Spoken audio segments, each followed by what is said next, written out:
आदाब दोस्तों, मैं मोहम्मद खालिद स्ट्रांग सिग्नल में आपका स्वागत है। दोस्तों, आज की जो बड़ी खबर है, खबर इस तरह से है कि जम्मू कश्मीर के अंदर कल आपने न्यूज़ पोर्टल्स पे, सोशल मीडिया पे, हर जगह एक खबर वायरल होते हुए देखी होगी। जो खबर इस तरह से थी कि जम्मू कश्मीर में 3 गवर्नमेंट एम्प्लॉइयों को क्राइम ब्रांच ने उनके खिलाफ पर्चा किया और जो 3 व्यक्ति गवर्नमेंट एम्प्लॉय थे उसमें एक एसआई मोहिंदर पाल, एक टीचर गोविंद कुमार और एक आंगनवाड़ी वर्कर शकीला बानो थी। ये तीनों कहाँ के रिहायशी हैं, इन्होंने क्या फर्जीवाड़ा किया है, उसके लिए आपको वीडियो में आखिर तक बने रहना पड़ेगा। जो मोहिंदर पाल सिंह है ये IRP 4th बटालियन के हैं, अपर नुनियाल रजौरी के रहने वाले हैं। जो इन्होंने फर्जीवाड़ा किया है वो फर्जीवाड़ा इनकी एजुकेशनल क्वालिफिकेशन सर्टिफिकेट फॉर्जरी की थी और फॉर्जरी करके नौकरी ली गई थी। उसके बाद teacher Govind Kumar son of Bhajan Lal और विलेज खम तहसील आरसपुरा के रहने वाले हैं।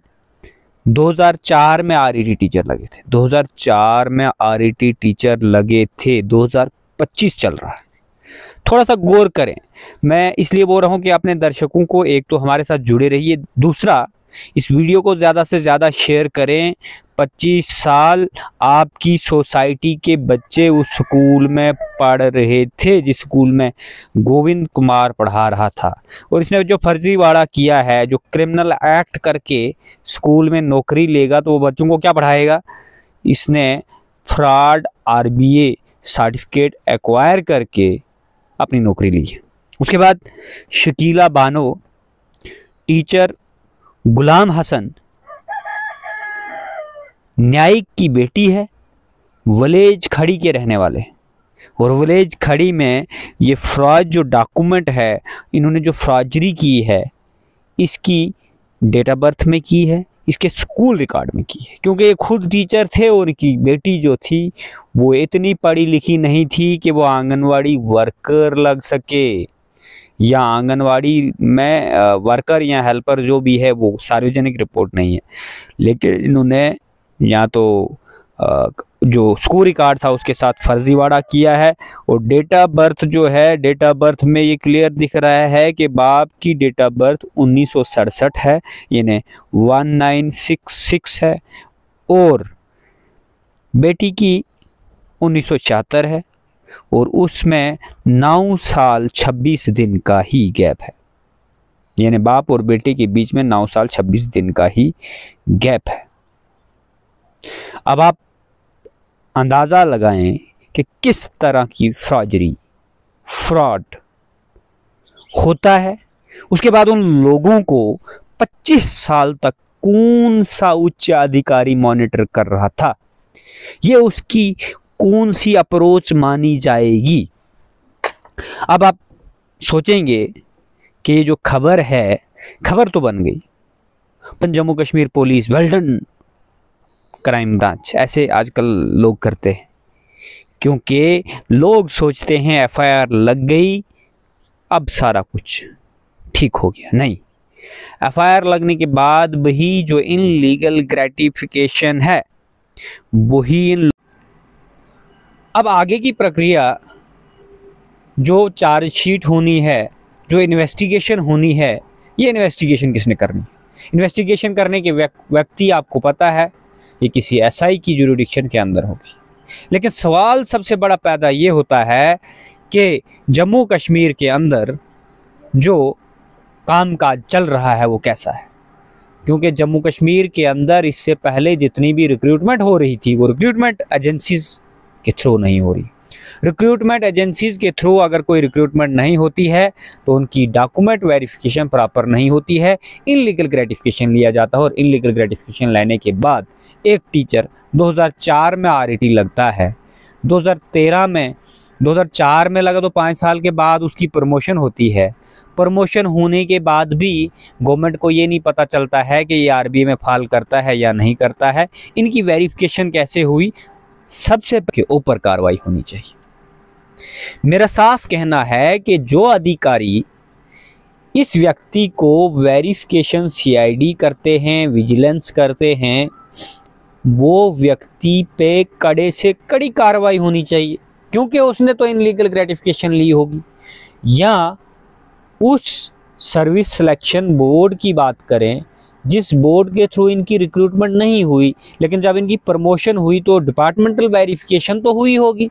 जिस भी डिपार्टमेंट के विभाग ने इसको वेरीफाई पॉजिटिव किया था उसके खिलाफ भी कार्रवाई उन अधिकारियों के खिलाफ होनी चाहिए।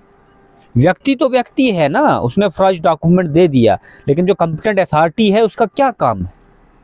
अब एक एसआई जो पुलिस विभाग के अंदर लग जाता है, एसआई प्रमोट हो जाता है, उस एसआई ने कितने एफआईआर इन्वेस्टिगेट किए, कितनी चार्जशीटें की है। अगर वो कंपिटेंट ही नहीं था, जिसकी क्वालिफिकेशन ही नहीं थी, वो कंपिटेंट कहाँ से हो गया।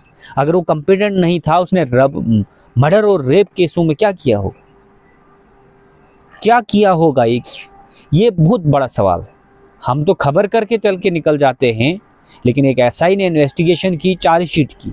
एक एसआई आज एसआई की इन्वेस्टिगेशन करेगा इस चार्जशीट में, लेकिन कितना हीनियस क्राइम पब्लिक डोमेन में हो रहा है, उस हीनियस क्राइम के लिए एक कंपिटेंट अथॉरिटी ही नहीं है उसको इन्वेस्टिगेट करने के लिए। तो आप सुनिए, जिस टीचर से 2025 तक नौकरी कर रहा है, अभी भी नौकरी में, अब पर्चा लगा, अब अगर रुक जाए, सस्पेंशन हो जाए, और अभी 10 साल और आगे इन्वेस्टिगेशन चलनी है, चार्जशीट होनी है। और चार्जशीट में क्या होता है, अब तक तो आप खबरें चलाओगे, जब चार्जशीट पे बात आएगी तो चार्जशीट में क्या होगा, कोर्ट में क्या प्रोसीडिंग होगी, उसके बाद कन्विक्शन होगी या इविक्शन होगी, वो चार्जशीट डिसाइड करेगी। लेकिन वो चार्जशीटें कैसे कंप्रोमाइज़ होती हैं जम्मू कश्मीर के अंदर, आपने एसआई का मामला देखा होगा। बहुत शोर-ओ-गुल था पूरे हिंदुस्तान में कि एसआई के अंदर स्कैम हुआ, और ये भी एक एसआई ही है।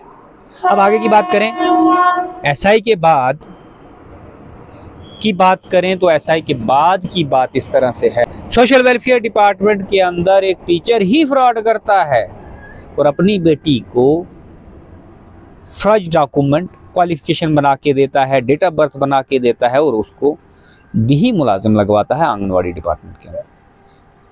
लेकिन ये सिर्फ ये 3 केस गवर्नमेंट एम्प्लॉय नहीं हैं, ये पूरे जम्मू कश्मीर के अंदर जबकि मैं एक कंप्लेंट देता हूँ क्राइम ब्रांच को, जिस क्राइम ब्रांच की आप कह रहे हैं इन्होंने जी आज बहुत अच्छा काम कर दिया, क्योंकि एक पर्चा लॉन्च कर दिया, एक एफआईआर कर दी।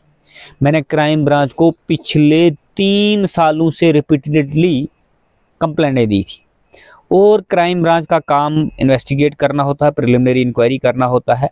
आईजी क्राइम ब्रांच उस प्रिलिमिनरी इंक्वायरी को डिपार्टमेंट को भेजते हैं और उसी व्यक्ति को देते हैं, उसी व्यक्ति की ज्यूरिडिक्शन में है, जिसका नाम ये था कि ये व्यक्ति ही इन लोगों को शेल्टर कर रहा है। क्या वो इन्वेस्टिगेशन फेयर करे?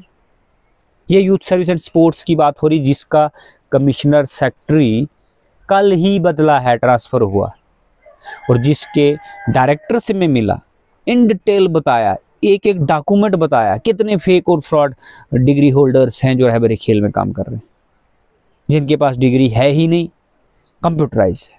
उसके अलावा और भी एलिगेशंस थे, ड्यूरिंग जॉब उन्होंने डिग्री एक्वायर की, वो डिग्री भी कैसे वैलिड हो सकती है, उसके बावजूद वो डिपार्टमेंट के अंदर काम करते रहे सिमिलर टाइम में, वो भी फ्रॉड एंड फ्रॉड।